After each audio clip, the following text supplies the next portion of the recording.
pag-suporta. I hope po nagustuhan niyo po yung ginawa po namin. At yun po. Yun po. And at the same time, marami po salamat sa staff. Especially sa Spring Films, sa TV5. Kay Ate Jing, sa Miss Lady.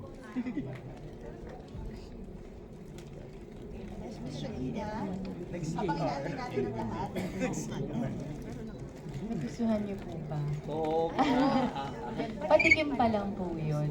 Marami pang paghihirap at pero di ba, isa siyang salamin ng totoong buhay. At ngayon naiintindihan niyo na po siguro, kaya ako sinasabi na kailangan natin ang ganitong material ngayon.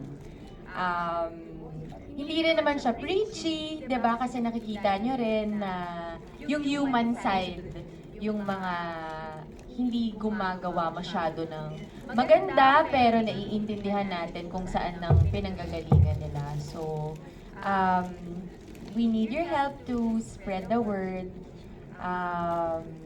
And also, yung sa mga nagsasabi ng mukhang pelikula, wala dito yung camdep namin ang aming DP na si Maiko.